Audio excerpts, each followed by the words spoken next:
This is one of the best silver predictions that I think I've seen online in a long time, just because it uses factual data to back up their claims. Now, this article comes from silverseek.com. I'll post the link below, and it says $100 silver, yes, but when? So I'll just read some snippets from here to give you guys the gist of what the article is saying.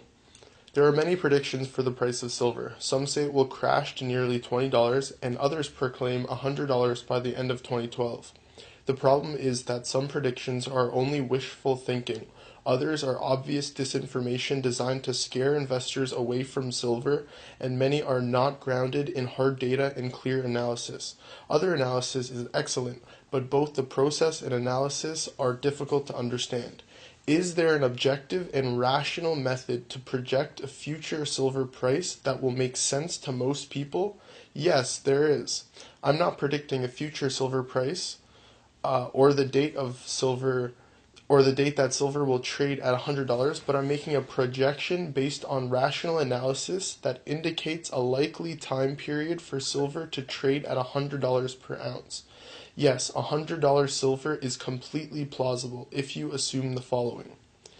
The U.S. government will continue to spend in excess of $1 trillion per year, more than it collects in revenue, as it has done for the previous 4 years and as the government budget projects for many more years.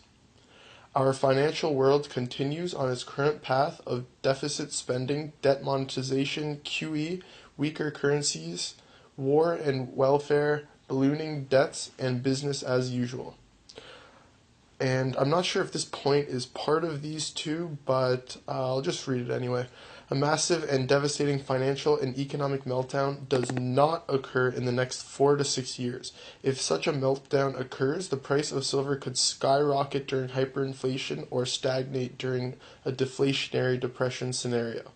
Still with me? I think most people will accept these simple and rather obvious assumptions. Okay, so this is where the hard data comes into the prediction.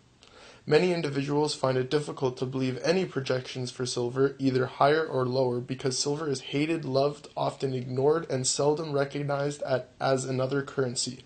However, most people know that the U.S. government national debt is huge and will grow much larger during the next decade. Examine the following graph. So what we have here is the United States national debt and silver price overlaid on one another.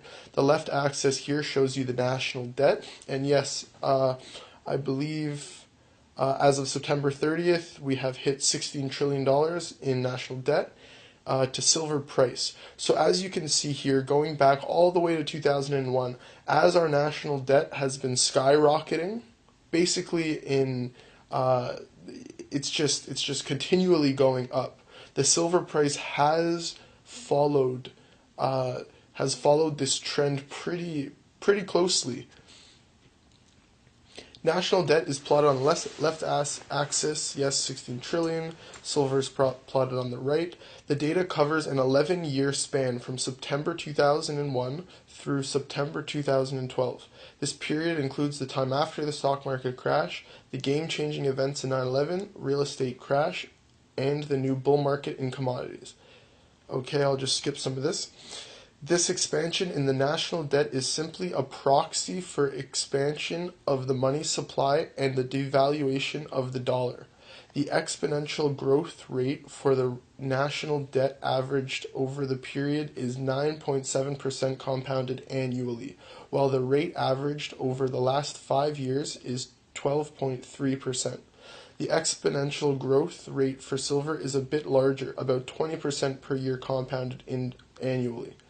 I attribute this large rate in excess of 12.3% to the realization that silver is a competing currency, mining supply is growing slowly, most governments are aggressively printing money, industrial demand is increasing, and some investors are actively buying silver. In short, demand is increasing while the realization that silver is still an undervalued investment and cannot be printed at will like dollars or euros, or has reached the awareness of individual investors. I believe it is very likely that national debt and the price of silver will continue their 11-year exponential